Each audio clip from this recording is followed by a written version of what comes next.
Hey everybody, welcome to another edition of Wednesday here on Chrono Speakeasy. I'm Paul, joined with Jay. What's up?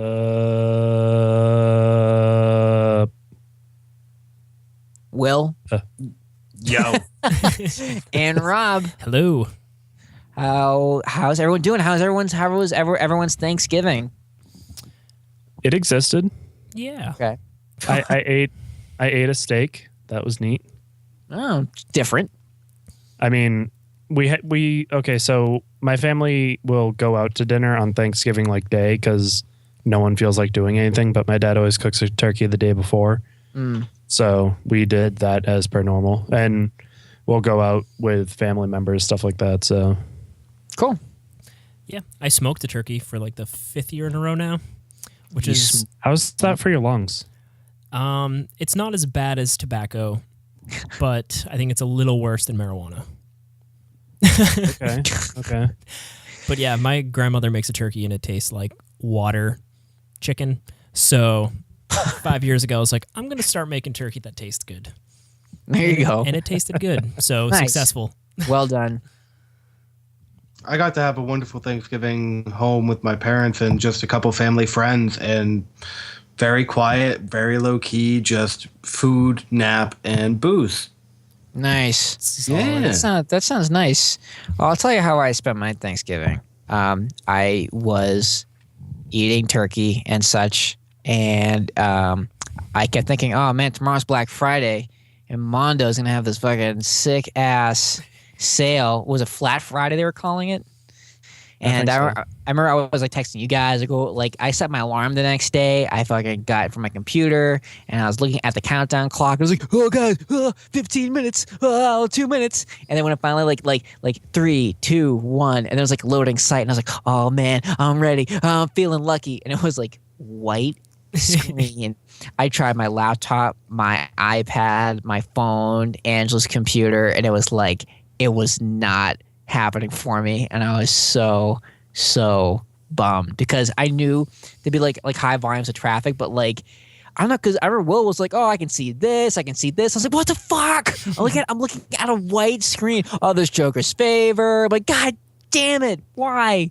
So as I think maybe the only person that actually made it through, so I would click on something. So I clicked on, I saw there was 32 pages of stuff, and I went, holy shit, there's 32 pages of stuff. So I start clicking through, and I get to a couple that we had seen, like Joker's Favor, and I click on it, I add it to my cart, I go to checkout, it's already sold out. So every time that happened, I watched the page count go from 32 to 27 to 22 to 18, like in seconds. It's crazy. Yeah, that happened to me too. I even went to I took a pretend shit at work for 10 minutes. They must have thought I was drowning in that bowl just so that I could try and get one of those things. Yeah, luckily I knew I would have no chance of even getting anything. So I checked 25 minutes later, and I was just scrolling through, and I was like, hey, they're all sold out. I figured there's one thing still on sale, but it was for the dumbest movie, and it was the worst art, so clearly nobody wanted it. Right. And then I went on Facebook, and you guys are all so pissed. It was 100 messages of just you guys bitching to each other. Well, I don't know why I thought I stood a chance. I really don't know. I don't know, because I think we all did so well last time that I thought, hey, maybe this is possible. Fuck you, Paul. But you got to think about this was there was hundreds of prints. It wasn't just the Batman animated series crowd.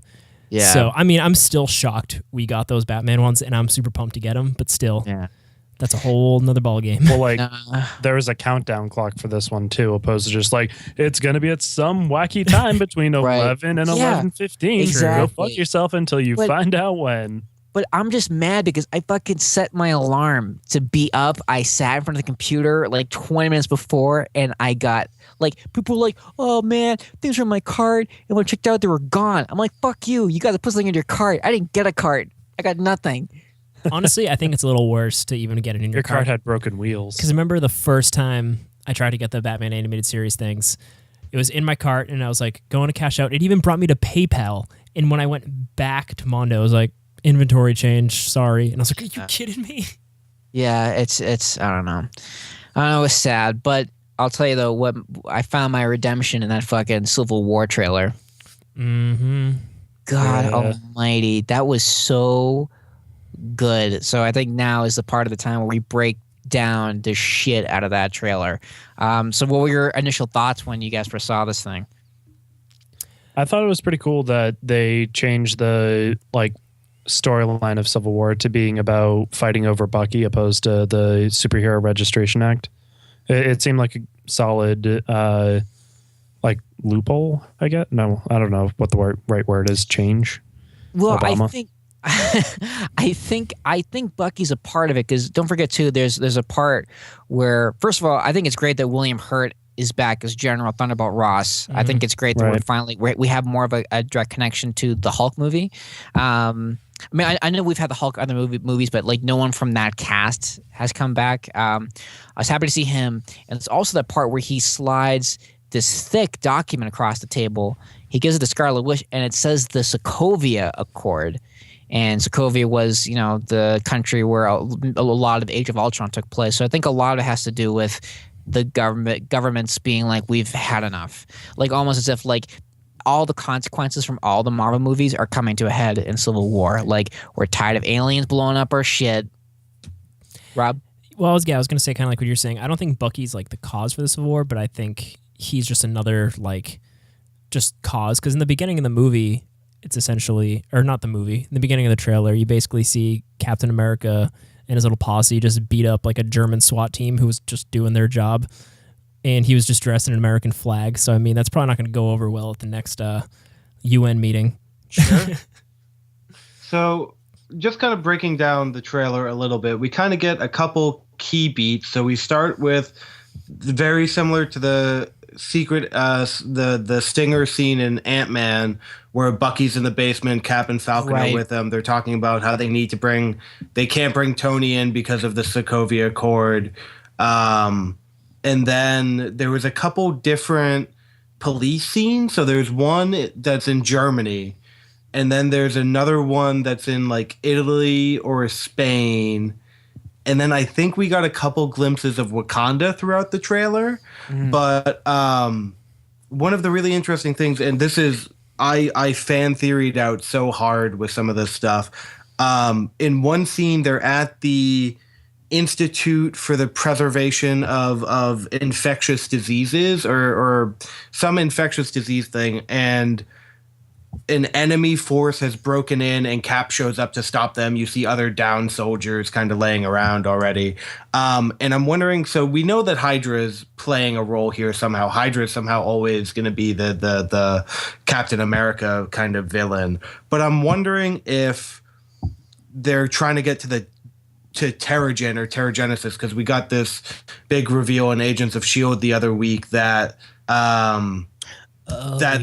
that the original Hydra leader was an Inhuman who got banished away millennia ago. Like, so now I'm wondering if they're trying to make their big play now that the world is really shifting, and I'm wondering if that's where we're kind of building to. Right, and maybe that's where Baron Zemo maybe plays a part in that. Yeah, And I feel like they're trying to blame it all on Bucky while they can, because he's been burned as an asset for them. You know what I keep hearing too is that Bucky may be responsible for Howard Stark's death, which also might be like an emotional motivation for Tony Stark.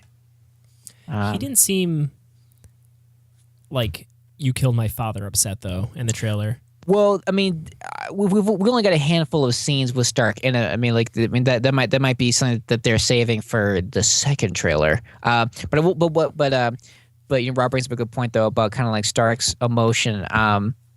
When I first saw the trailer and when Cap's like, you know, Tony, I'm sorry, but he's my friend, and Tony says, all sad, so was I. And I was like, oh God, the feels. And then I was like, wait a minute. Every time you saw Chris Evans as Cap and Robert Downey Jr.'s Iron Man in the same frame, Downey Jr. was just constantly being a dick to Captain America. And I'm like, And Bucky was there first. Come on. yeah.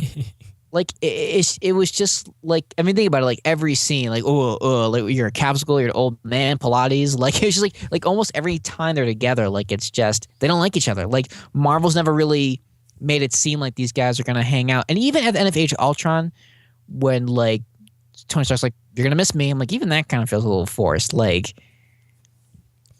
I think it's just I mean, Tony. he's I think the it's lovable dickhead. it's Tony being Tony, and that's what he thinks friendship is. right.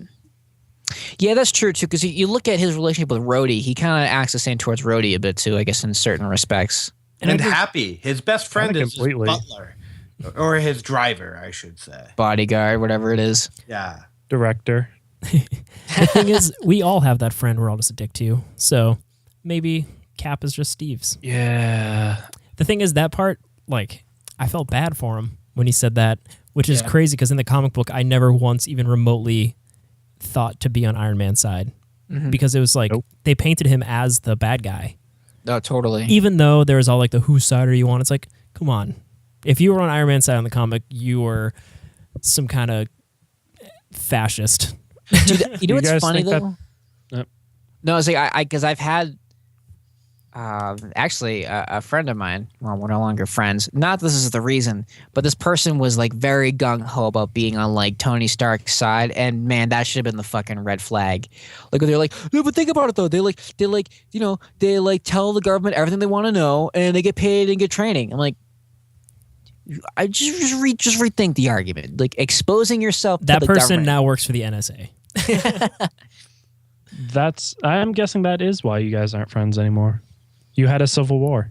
I guess we did. But not civil war as in like it was a very civil war as in you were very nice to each other about it. Yeah. Just discussing things. Civil War was like unfriending each other. That was it. That would be the trailer. Like just the slow mo pressing the button. Like. How dope did Black Panther look in that like Dude, half a second clip that we got? That dude can Panther run. looked awesome. Yeah. I loved it. I loved it, and I I think like his outfit a lot too. and I think I think Black Panther could have been tricky because he's got the pointed ears like Batman. So they did a good job of kind of differentiating him from the Dark Knight. I cannot wait for that foot chase scene between Cap and Black Panther. Mm. I hope no vehicles are involved, and I hope it's 18 minutes long. on your left. That'd be amazing. That'd be And hilarious. then my absolute favorite part was the beatdown at the end. The Yeah, 2-on-1, Uh, the 2-on-1 Bucky Cap on Tony beatdown. Oh my god, it was so beautiful. you know, throwing there's the a shield porn, back and forth. Yeah. There's a porn parody of that coming out very soon. I already starred in it because that's how Oh. much I love that scene. Damn. Will was like, I was the shield. They passed me around. Mhm. But I think it's to Someone Marvel's returned credit space. that I felt bad for Iron Man, though. And, like, it's I crazy did. because it's a Civil War movie. No, I did too. I genuinely felt bad for Tony Stark. And there's also that scene too where like it looks like it takes place after that airport battle where like Tony is holding Rhodey and Rhodey looks like he's pretty beaten up and Tony's just kind of like, holy shit. Like, are we really fighting each other? Is this where it's going? So, Well, isn't this like Robert Downey Jr.'s last movie for the most part? He's going to be Or in the last that he's Infinity- like signed for right now. I mean, he's definitely going to be in Infinity War. So, They renegotiated his contract at some point. well, but Jay brings up Okay. a good point though, because the trailer premiered when Evans and Downey Jr. were on Jimmy Kimmel, and I shared this article with you guys earlier where basically like, Robert Downey Jr. Kind of drops this hint about, filming. So Downey's saying to Evans, by the way, we are going to shoot in Atlanta again, you and I. And Evans' response of, I know, I'm ready. So it's like, what else is filming in Atlanta? The Walking Dead. Well, that, but also, isn't that where they Weekend announced at Bernie's 3? isn't that where they announced they're going to film Spider-Man? I wouldn't be surprised. A ton of Yeah. stuff films down there now. I mean, maybe it'll be like Civil War Part 2, where like Tony's like, Peter, Electric Yes. Boogaloo. we got snacks. And Cap's like, we got freedom and bald eagles. I'm just so pumped that Now, it looks good, but they managed to make the Civil War name fit so well without really having to go by the same like origin of the story in the comic books. Sure. They don't need all the characters. They've already built up enough to make it work. Yeah. Do you guys think that Sorry. they're going to include villains as far as Tony Stark using them like they did in the comic book as well? Well, definitely Baron Zemo's in there. That's definitely confirmed. And we don't know what role Martin Freeman has yet. I mean, he's definitely playing some government official, but good or bad, we definitely don't know yet. Will? But the problem is that they've pretty much killed off everyone except for the Abomination, I think. I think the Abomination is the only one that's made it out of a Marvel movie alive at the end of it. Besides Loki. Besides Loki. You might be right, because Obadiah Stane died. Red Skull's in space somewhere. So he's Redford's technically not dead, but he's Loki's not still coming back anytime around. soon. And then Loki's in the Avengers, but they also killed all the Chitauri. And then Whiplash. he's dead. He's not dead. confirmed dead, though, is he? I don't think they're 'Cause going they to bring just- in any old villains. I don't think so. I think Right, I think they that they would have newer villains. What yeah, if well, the Baron Zemo is going to be in it. I don't know what, like in what. shade of purple he'll be in. Yeah, but I mean, I think by showing the beginning of the movie or the trailer take place in Germany, I mean that must link to Baron Zemo at some point. Yeah. Might be a to find Cap sort of thing. Seek out the person who always finds them. Yeah. And Crossbones. Crossbones is running around. Yeah, that's true. Crossbones is in there. Right. There's I also forgot he that, was a thing. yeah. Can we get I- the Punisher shoot someone in the head? That'd be awesome. I'm excited that we have Hawkeye in this because I kept waiting for Hawkeye to be in Winter Soldier, and I was kind of surprised he wasn't. So the fact that, I like that he's, and I love that he's on Cap's side because there's a wide shot of the airport where you got like Hawkeye, Scarlet Witch. So Winter Soldier. not everyone is making it out of this movie, and it's either going to be Hawkeye or War Machine that doesn't make it. War Machine. I think War Machine's the too obvious of a choice because he's in the trailer. I think Hawkeye was built up too much in the last movie when they were just like, oh yeah, you didn't see that coming with Quicksilver jumping in the way. Well, so he was brainwashed for the first half of the first movie, so they had to overcompensate by giving him a huge amount of character development in the second one. Yeah. And a pretty wife. A very pretty wife. Yeah. I honestly, I don't know if I could call it right now because like Captain America was the one in the comic book, but I don't know if they'd do that. And if they did, I feel like they would have to bring him back at some point. Oh, but there's so many. There's what, 2 or 3 deaths throughout the entire comic. I'm talking about like the early death, the Goliath death. Right. What's gonna replace the Goliath death? Because that's a big deal. Who's best friends with everyone? What if they kill off Spider-Man immediately? Fuck That you, would be fans. amazing. Or they just kill off Like- Paul Rudd. Paul Rudd just walks in. He just Paul Rudd walks in, goes like a giant man, and then swats at Spider-Man. And it's just like, I think I just killed a bug. They kill off Coulson again. That would be amazing. I don't And then know. Is there anyone that's like best friends with everyone?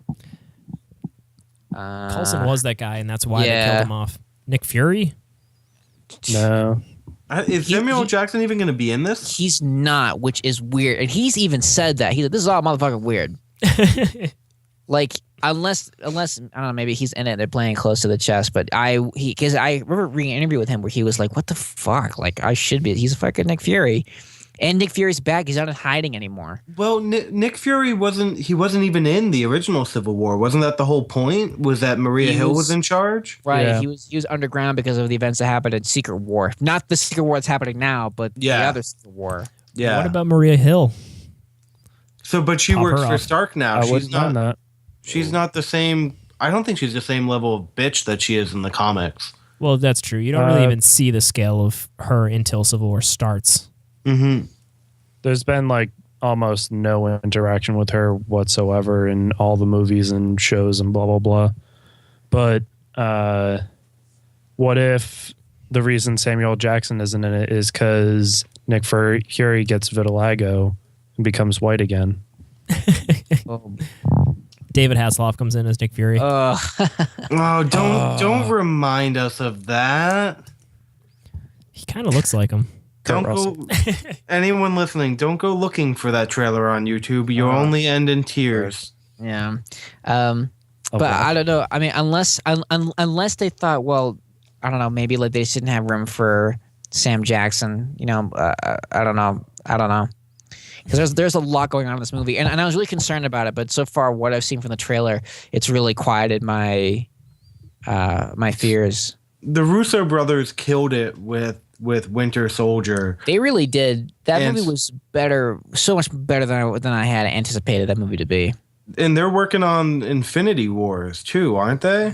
Yeah. So, I mean, they've first off, congratulations to them because they went from doing like Community episodes, and not saying there's anything wrong or not smart about Community episodes, but they're so different. And then to end up here where they're creating these fantastic superhero movies, and then where they're not even superhero movies anymore, and it's great, and they're so good at what they're doing. Yeah. They are killing it. But you know who's killing it in a different way Who? is DC Comics with Ugh. that Batman teaser. Yeah, I was not impressed with that little 50-second. First of all, they kept saying, "Oh, trailer to premiere during Gotham." It was a 50-second teaser.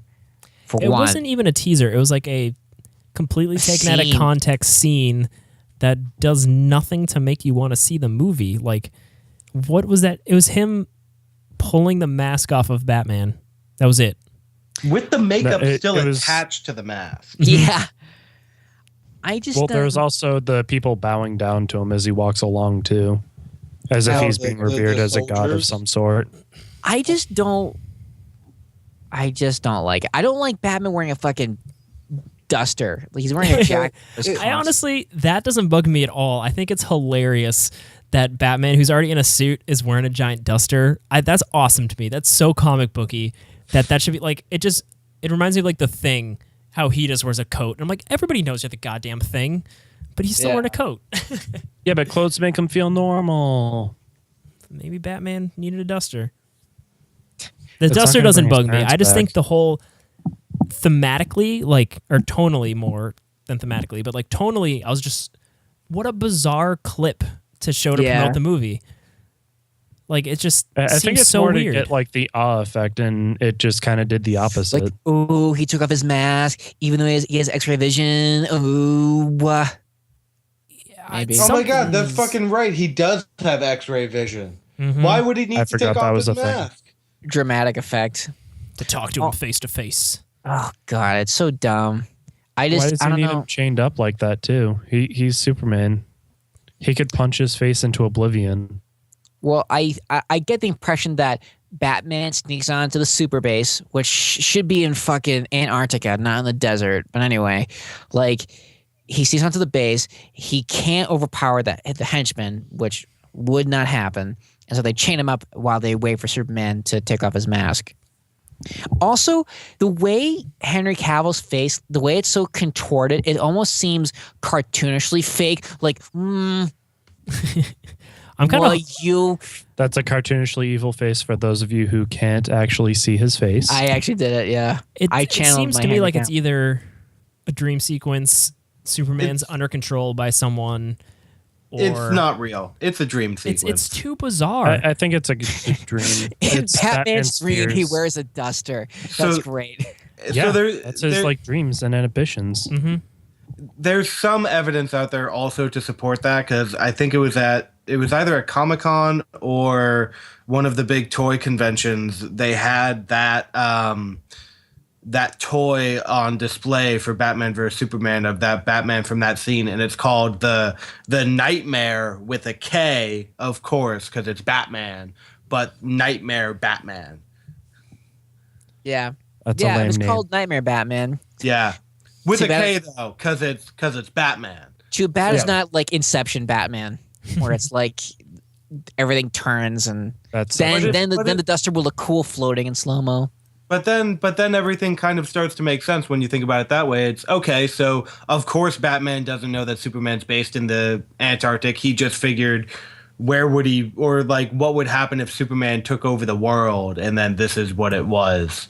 Yeah. It's probably just his fear of Superman comment, like creeping up on him, whatever. And it's probably because Batman doesn't take off, like get his mask taken off. He only takes off his mask. Well, let's be real. If they took out the Batman mask, there would be another Batman mask. They're just never ending. I'm calling it now.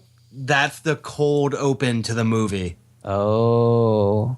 And then and then jump cut to Bruce Wayne sitting up in bed, breathing, sweating, and while listening to Radiohead's Paranoid Android and be like, oh my god. And then Alfred walks right in and he's just like, Master Wayne, would you like some tea? And I'd just be like, all right, we're in. Or maybe they pull a Landis like in American Werewolf in London, where he wakes up and then like have like Alfred come in and Alfred takes off his face and he's like Superman, like it's a dream within a dream, and it just keeps going.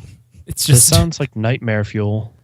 Let me rip off my face, and now it's someone else's face. It's your face. Yeah, man. One thing I really hope is that they have Batman animated series Alfred, because I was watching some episodes last night, and same. And what was it? I watched the Beware the Grey Ghost again, just because I was like, I'm getting this poster. I want to relive this episode, and it's such a good episode, but it's hilarious. Like Batman and Alfred go to like the library and stuff, or it was like a video library or something. And the guy's walking with Bruce, and Alfred just takes out a cloth and just starts wiping the counters down and stuff. Yeah. And it's like always a butler. The animated series Alfred was so sassy compared to any other version. Jay? I just want to add, I was watching like one of the earlier episodes maybe, because like the animated series that I downloaded and then what's on Amazon Prime are different for some reason. But Catwoman's like cat is named Isis. Yeah. That's a thing. You wouldn't get away with that anymore. Nope. In Archer, they had to change the name of their company. We're taking ISIS back. It was the name of the program that my college used to have you sign up for classes.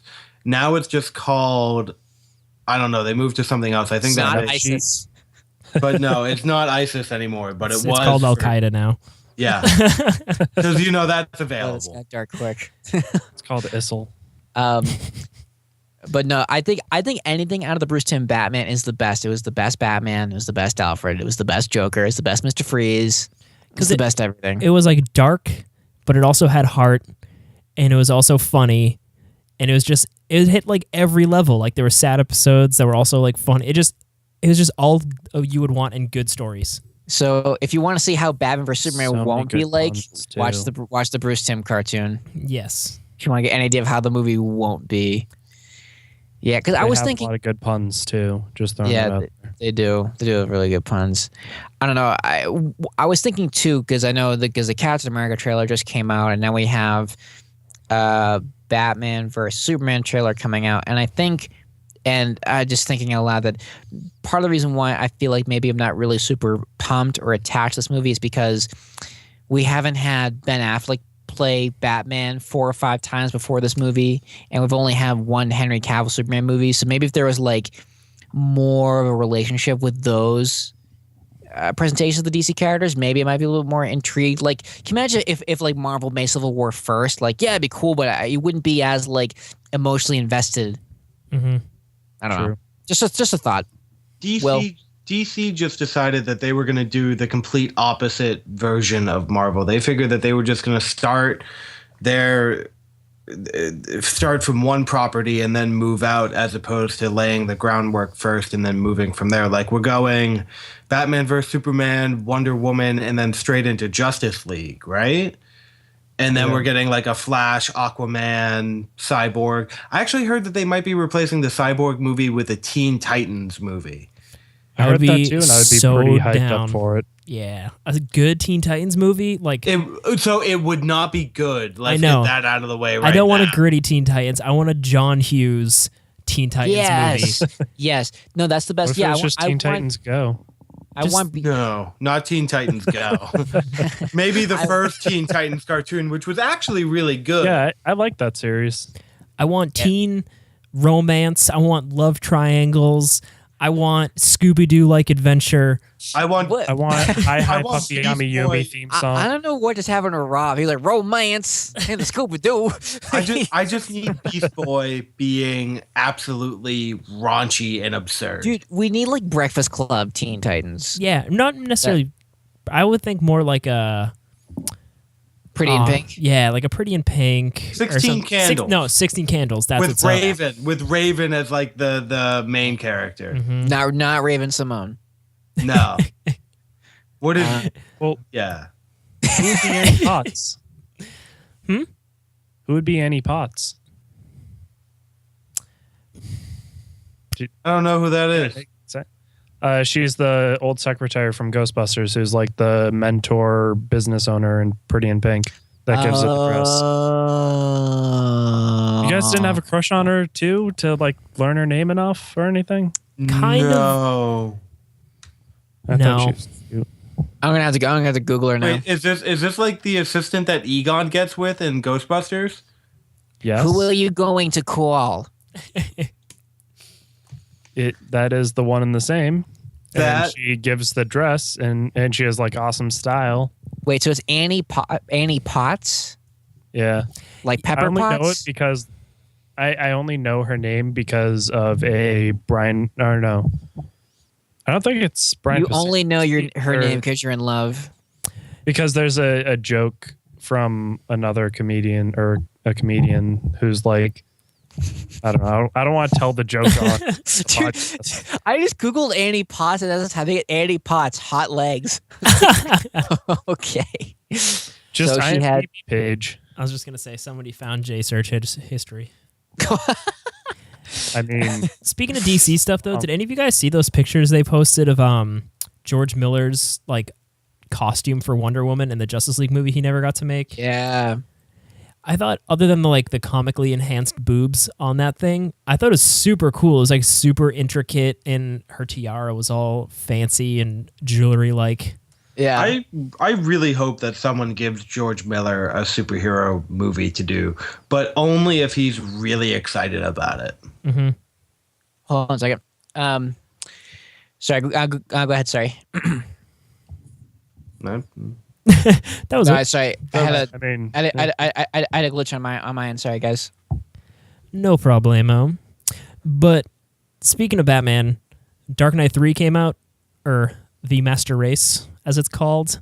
And we were talking about this, how we were all like super curious as to if it would pay off or not, or even work at all. Yeah. So I was curious what you guys think. I liked it. It was great because it really kind of felt like it was a great continuation from the first Dark Knight Returns. I pretend the second one didn't happen, and now the way this is written, I feel like I can. And I'm assuming we're going to discuss spoilers in this, right? It's safe to do. Yeah. I feel like everybody who would listen to a comic everyone's book read podcast. it, right? yeah, Everybody but Angela? skimmed it. No, Okay. I I haven't skimmed read it. it. Sorry. Angela, you just cover your ears and it'll be okay. I don't think Angela Ah. cares. I don't. You're right, Rob. I don't care. So keep it going. No, I like how it kind of keeps in tune with like the talking heads of like all the boxes of like the news reporters. Like I'm happy that's in there. But then the whole bit though where they're chasing down Batman, and it's really Carrie. Kelly. Carrie. Carrie I Kelly. don't call her Kara. Carrie Kelly. Carrie Yeah. Kelly. The ginger.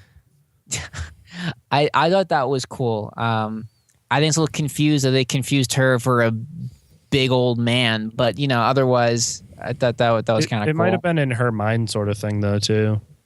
Or she might have just had a wicked badass exosuit that's like Batman suit, but maybe. buff. Maybe. I did like Yeah, and it definitely opens the door to kind of ask a lot of questions and can continue reading, like Superman being frozen in the Fortress of Solitude. I love the scenes with Wonder Woman. That was kind of cool. Yeah, I thought that was pretty cool. So, I mean, overall, it felt, to me, it was cool and it was entertaining, but it was definitely a first issue. There was really nothing but a huge cliffhanger at the end with a bunch of exposition to get us caught up to speed.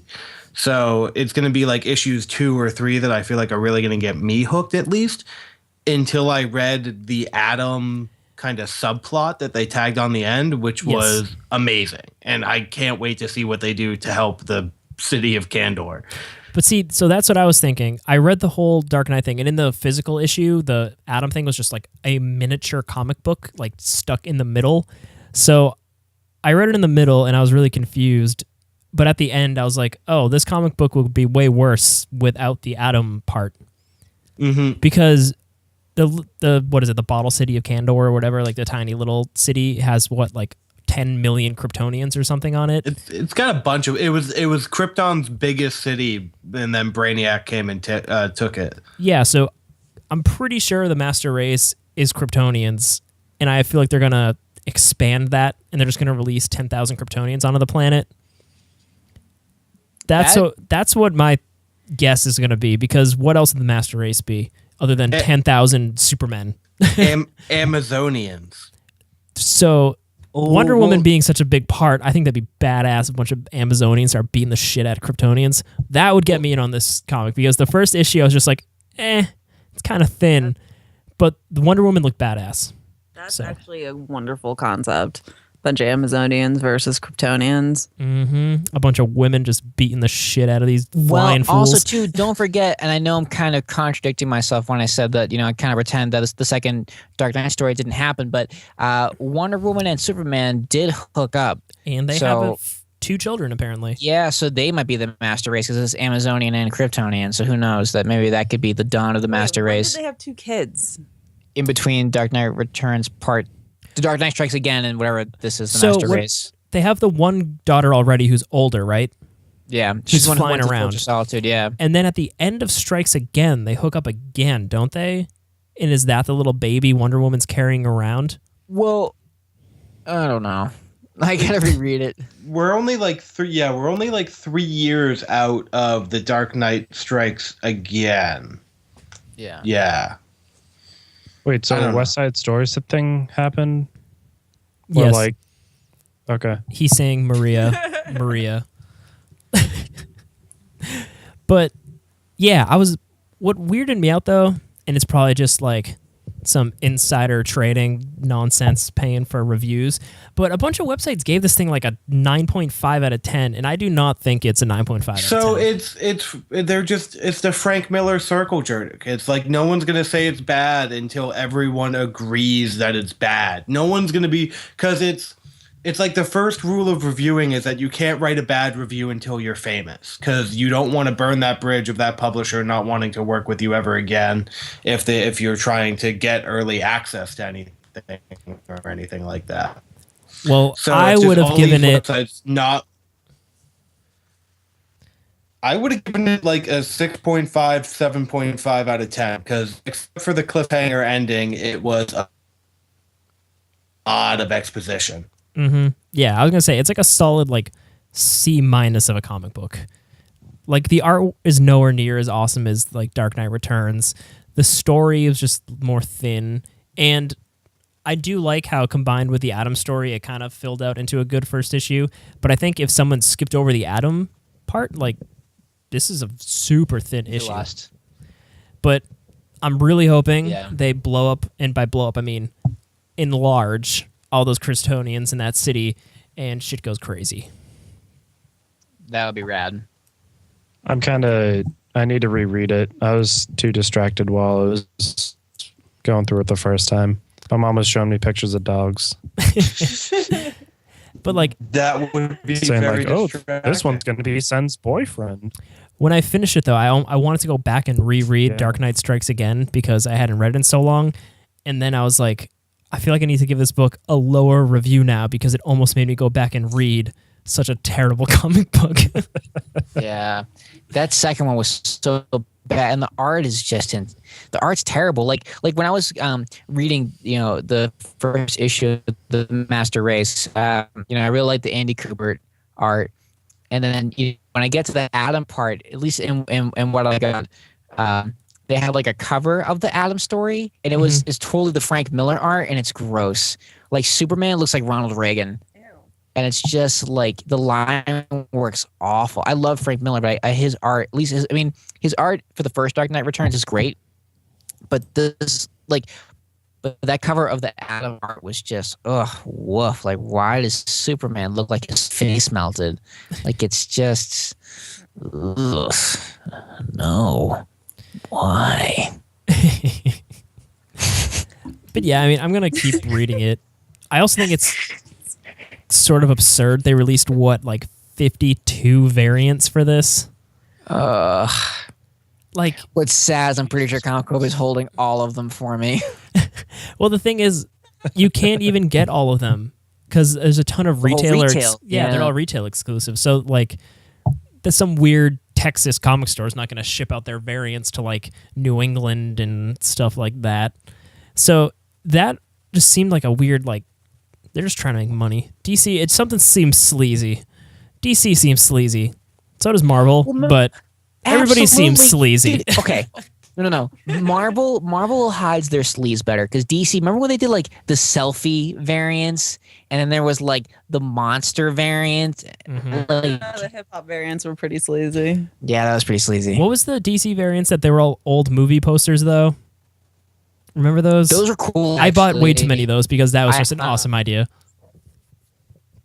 Batgirl's Purple Rain, that was fucking awesome. Mm-hmm. I did like the Green Lantern 2001 and the Catwoman. They made it look like the poster for Bullet. That was actually kind of cool. Yeah. We need some more stuff like that. If we're doing a million variants. Although a bunch of variants were awesome, but they were nowhere near Massachusetts. I got the Newbury Comics variant, but it was just Mike Allred drawing Batman, which is cool. But Greg Capullo did one. That's badass. Paul Dave Pope. Gibbons did one that looks sweet. Just every artist literally ever did a variant. Yeah, Tony Harris did one. He drew Ex Machina. He did a cover. Paul Pope. Cliff Chang did one. Yeah, there's just almost everybody. I'm pretty sure Jay's dog almost did a variant for it. It was just everybody's got their hand on a Dark Knight variant. Sun variant. Yeah. The Sun variant would be very cute. It's actually Sen's paw with the little bat wings on one of the toes. She's still working on it. But yeah, I don't know. But yes, it was okay. I want to read the second one. It was better than Dark Knight Strikes Again. That was just bad shit, but no pun intended. But yeah, it was okay. I know. Would you get a C-? I probably would give it a B-. It wasn't I hated it. I thought it was solid. We'll see what happens. Yeah, I'm hoping for the best. It's hard to judge a comic on the first issue because I've hated first issues of stories, but loved it as it progressed. Mm-hmm. I don't know. We shall see. But speaking of, What are we talking about? we were Batman, the Master okay. Race. I remember people freaked out when they announced that title, the Master Race. Everyone was like, "Oh!" Yeah, it sounds a It's little. because they thought they were going to talk about white people. I mean, Batman is white people white. definitely were tired of people talking about white people. I don't think white people are ever tired about white people talking about white people. We wrote all the history books. Realize how fucked up that is? No, I'm saying white people are tired of not white people talking about white people. Oh, true. Yeah, only white people can talk about non-white people, and Yeah. not the other way around. No, And because that's then they come up with stupid terms like reverse racism, which is really just racism. What the fuck? But how are us white people supposed to white win people Oscars? Special brand. Wouldn't reverse racism be I don't care what color you are, I love you? Yes, but no, they're oh no, because we're white, we can't just have regular racism. No, it has to be reverse racism. It has to be a special kind of racism. Well, like, yeah, fuck you. reverse Is that racism when should it's just like, be oh, no, not I racist. can't- Reverse racism is the like, I can't be racist. I have a black friend. He's like African, but it's okay. African. So yeah, Batman the Master Race. hmm Yeah. give it a read. Wait for issue 2. Pick them both up at once. Wait for the trade. Be an intelligent consumer. Yeah. Don't buy the hype. Yeah. Wait it out. But This- if you do, buy it at Comicopia. Yeah. Support Comicopia. Yeah, Comicopia is awesome. Buy Buy all the of the trade. variants. Yeah. Buy all the variants and then buy the trade, then buy the hardcover from Comicopia. Just buy all the comics. Just so you guys know, Comicopia doesn't give us any money to do this. None of us even At work all. there anymore. We just None of us work there. I worked there. I don't work there anymore, but I'll still like represent. That place is awesome. we just love I them. ran out of store credit finally. Whoa. I might actually spend money now. Yeah. We'll just make more store credit in March. Yeah. Actually, January or February. Order meeting. Oh, I do not miss that. Have fun. So I Paul, already thought of a good promotion for Comicopia for Anime Boston, but we'll talk about that later on. It's Cool. a secret. Oh, okay, cool. Paul, what was that Paul Dini thing you were talking about earlier? We should bring that up. Yes. So Paul Dini is, and we were talking about the animated series earlier. Was one of my favorite writers, and I think a lot of reasons why I love Batman came from Paul Dini. And he announced today that in June of next year he's coming out with a graphic novel memoir. I think it's called like Batman: A True Detective Story. And in the 90s, Paul Dini was attacked brutally. Like I think in one of the descriptions, like he was hit in the head so hard that his parts of skull became powder. Like he got the shit kicked out of him, like tons of reconstructive surgery, and it almost broke him as a writer because he's saying how, I'm writing these stories where heroes come in and save you at the last minute and no one saved me. So how the hell can I be writing these kind of stories? So the memoir that he's writing is all about, I think, just kind of him coming back to that medium through graphic novel format, and it sounds incredible. I didn't know that happened to Paul Dini, and having knowing the trauma that he went through, it just makes me really appreciate all of the amazing Batman stories that we have, because it's just when you think that he almost gave up on that, is like, that's heartbreaking. Like, I mean, can you imagine, Rob, being not him never writing Heart of Ice? Seriously, or like Mad Love, or like Yeah, it's just so many excellent Batman. I don't think it was Batman stories, just stories that we never would have had. So I'm looking forward to seeing him telling that story and all about he kind of got back to that point, because I think there's it kind of makes you think of that there a while back somebody wrote that Bill Finger graphic novel about Bill Finger and his work on Batman and how he kind of got robbed of the Batman fame. And I think it's great that we're getting stories about the creators told in a graphic novel format. Because obviously those stories need to be heard, and that I'm really excited for that. June can't come soon enough, but yeah, I Sounds think awesome. it sounds super like deep and powerful and moving, and I'm just super pumped to hear him tell a story, especially just like the cover art that they showed for it with like Batman and the Joker, and then him, I assume, like covered in bandages and just looking. Yeah, half his face is covered in band-aids and Yeah, like it's just in, like- in a wheelchair. Haunting in a, I don't know. I'm super excited for it. You know what's funny too is that's actually not the first time I've heard of a writer going to something similar. J. Michael Straczynski, who wrote my favorite run of Amazing Spider-Man, and he wrote Thor and Midnight Nation and a lot of great. He wrote and created Babylon 5. I guess he got viciously attacked as well, and I guess that's sort of where the idea for Midnight Nation came from. But that must be really interesting, though, to kind of like, again, as Paul Dini said, be writing these stories where people are being saved and then being stuck in such a horrific situation without there being any kind of savior. And I guess the message for Paul Dini is that, in that story is that there were no heroes, so he had to become his own hero and kind of get himself through that. And I'm excited to see what he's got to say on that. Mm-hmm. Truth. Yeah. I'm sure it won't be a Batman the Master Race, but I'm sure it'll be pretty darn good. So far, it sounds a little bit more intriguing than Batman the Master Race. Yeah. Yeah. Oh yeah. I totally zoned out for a little bit there. Sorry. Well, you got a I kitty in got your a lap. cat on my lap, and I feel like a Bond villain, just waiting for him to walk through the door. Finally, You're not spinning around enough for a Bond villain. Yeah. well, I don't hear any door creaks yet. Bond villains are very Wow. stationary most of the time. Yeah, they are. That's true. But Your hey, face is way too kind for that anyway, Jay. I've been reading some books though. If you guys want to talk about some books. Yeah. Yeah. So I had free time for the first time in forever. Congratulations. As I said on the last podcast, which was the first day of my days off, and today is my first day back at work, which is sad. But I got to read some stuff.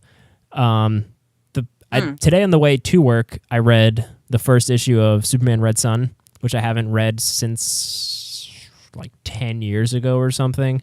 It's still fantastic. It's real good. I always was a sucker for Elseworld stories because they were always just standalone stories and not bogged down by anything. But we always talk about how Superman's kind of lame, but a good Superman story is a good-ass Superman story. And I love how they take it, like, how the Russians, like, try to use him to, like, end the Cold War. And then in the first issue, you see that he's just not actually a weapon. He's just there to save people still, even though he wasn't raised by Kansas people, which I think is a really cool Yeah. concept. No, he was raised on the commune, which is almost the same Almost as the same thing, as Kansas. Yeah, the Russian Kansas. He was raised in Russian Kansas. Just with more shared food. Yeah, I'm Or trying to- less shared food. and I was trying to read whatever I could grab this week. But I read issue 1 and 2 of what is it, Extraordinary X-Men, the Jeff Lemire one. So I remember you briefly talking about it, Will, but I think it's Yeah, so it started off slow in my opinion. I think reading the first don't know what you into got the out of it. second issue helped. I think it's kind of going off into a cool direction. Mm-hmm. The one thing that really weirded me out though is I read Uncanny X-Men 600 right before, which stupid issue numbering all over the place. Like, why do you have to go back to like the hundreds instead? Oh yeah, it's so dumb. It's so weird. But it was basically, so 600 was like Brian Michael Bendis's like goodbye to the X-Men. So basically in that, Jean and Beast have their little like, I've always loved you, and they like jump up and kiss each other. And then right afterwards, I read Extraordinary X-Men, where Jean was like, yeah, I kissed this guy named Beast once, or Henry or something. I felt like kissing my brother. It was super lame. And I'm just like, but these came out the same week. And I was just like, Continuity is weird. it's real weird. But yeah, I'm kind of looking forward to that whole X-Men thing. Mhm. And then I finally read Batman 45. Is that the last issue that came out? It came out I like think 3 weeks ago. 40 Or I 2 think weeks ago. 46 is out. Yeah. Okay, so I read whatever the most recent one was, and I still really like it. That Mr. Bloom guy messes people up with He his is fingers. terrifying. Yeah. Yeah, 45 and 46 are out now. Okay, so yeah, I finally got around to reading 46, but still good. That guy can write a Batman story. And I love that he can continually invent new villains that are like just as interesting and coolly designed as the classics. Mm-hmm. Yeah, that's it. There's Awesome. a stack of shit next to me, and I'm too lazy to remember. I got volume 5 of volume 5 of Saga, which I'm pumped to jump into. Cool. Very cool. Will, what are you reading this week? I read so I read a bunch last week that was so Carnage #2 came out, which I'm still digging because it's a very horror kind of theme book. It's basically a bunch of Secret Service agents trapped in a mine with Carnage. Oh, Which is kind of terrifying, and it's that kind sounds of, really cool. It is kind of, but now they're starting to be like overarching. Like people were planning this. There's some cult that like was trying to get the symbiote there. So now it's starting to kind of lose me because it's getting too complicated for itself. Like if it was just a bunch of secret ops people in a mine trying to fight Carnage, that would be great. But now we're getting like cultists and secret plans. I'm like, no, just stick with the mine. Yeah. So that's okay. What else have I been reading? I read the new Miss Marvel, which was nice and I enjoyed it. Venom Space Knight, I kind of really dig. I don't really get it because so apparently I've missed a lot in the life of Venom. So I knew that Venom got bonded to Flash Thompson. I knew that was okay. I did not know that somehow Venom and Flash Thompson ended up back on the symbiote homeworld where they purged Venom of all of his evil and then gave the symbiote back to Flash Thompson, and then Flash Thompson joined the Guardians of the Galaxy. So he's not Come Eddie and Brock get your- anymore. No. Eddie Brock So- is in the Carnage one, but he now has the Toxin symbiote, which is Carnage's son. Oh, I remember that. I used to love symbiote stuff, and now I'm just like, what the fuck is going on? Because But it's so- so I thought 90s. So like I thought. Sorry. No, go I ahead. just thought symbiotes were supposed to be like specific to when they fused with the person, that they would adapt traits of said individual and stuff like that. they are, which is why they had to go purge the Venom symbiote of all of its evil because Eddie Brock infected it way too much. Okay. But yeah, so now Flash Thompson as Venom is an agent of the cosmos, quote unquote. So I mean, I'm loving it because Flash Thompson in space, like wounded ex Afghanistan war vet with the Venom symbiote going around kicking the space alien ass. Yeah, I'll take it. And then the new Guardians of the Galaxy, I'm enjoying that. I really like having the Thing in the Guardians of the Galaxy. I think that it's a way better fit for him than the Fantastic Four ever was. Like in one issue, I'm in love with the idea of it because he was always meant to be an astronaut and he can just run around in space and do what he loves, which I think is they're finally giving Ben Grimm what he wants. For once in all of Marvel history, Ben Grimm gets what he wants. That's cool. I thought it was nice. And maybe It he can is find nice. a nice rock lady to settle down with. Well, he had Alicia Masters for a while, but I don't know what happened there. She wasn't a rock lady. No. She probably get hit by the retcon wave. Yeah, right? Beyond that, I read a bunch of Alias, and that was about it. Cool. Jay, how about you? What have you been checking out this week? Just staying up to date with the anime. Felt really silly watching the new One Punch Man because like I got so hyped up for the newest, like for the fight that was about to go down, and I got lost in the moment, forgetting that it was called literally just One Punch Man. So yeah, I feel that- like that's the entire purpose of that show is to trick you into thinking that it's going to be some huge thing. yeah. So is that the thing that he just they did knocks it. people out in one punch? That's his thing? He doesn't knock them out. Just kills them, blows them He- up. Anime disintegrates them. Pretty much, yeah. There's a mosquito girl in one episode, and he like swats her away, and blood just covers a building. And he's just like, "Oh, swat that one." Haha, ba-dum-dum. I love hearing you explain these shows because I don't watch any anime and I haven't in like 8 years, and it just sounds like the weirdest goddamn shit ever. Watch One Punch Man. It's like super popular right now, and it's gonna be huge at Anime Boston time, and it's gonna sell a lot. and I'm gonna cosplay a character from it. I decided. You should just be One Punch Man. No, I'm not gonna shave my head. Fuck that. I'm gonna be Puri Prisoner, who is basically a huge buff prisoner guy that sees himself as a magical girl essentially, and is just, I don't know, super gay for other superheroes. That's why he goes to jail all the time, because he tries to do stuff. I hope we got the sound of Will hitting his forehead, because that was awesome. The way that just went, it was like, okay, I'm on board. He's a magical girl. Yeah, okay. Gay, yeah, that makes sense. Assaulting other superheroes? Why? Well, I mean, he just chases after them because he's in love with them because of how handsome they are. That's all. It's a love story. But he's got this super, like, butt chin and scruff on it and stuff like that, and I can't wait to cosplay him because he wears a sweater vest with a heart on it. We'll definitely make sure to put a picture of that up on the website. Yes, please. Mm-hmm. I came across some comics that so we were getting packages from Comicopia, and I came across a package that I actually hadn't opened yet, which was awesome.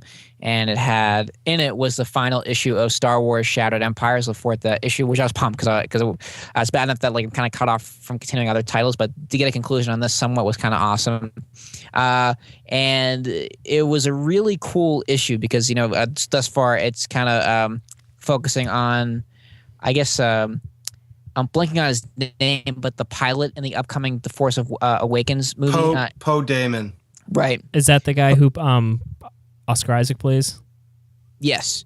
So it mainly focuses on his parents. And The black guy? No. That's Finn. Sorry. bad. So the way they sold the series was that it kind of bridges the gap between Return of the Jedi and The Force Awakens. But in actuality, it only covers maybe a few months after Return of the Jedi. And basically what they're telling you is that, like, it's just the war is never ending. Despite the Emperor being dead, the Empire is just not giving up. There's so many battles to fight, to the point where her parents are like, we feel like we've done our time and we're kind of phasing ourselves out of this war. So again, focus on his parents, and Luke Skywalker plays a really big, important role in the final issue. Now, again, this only covers a few months after Return of the Jedi, but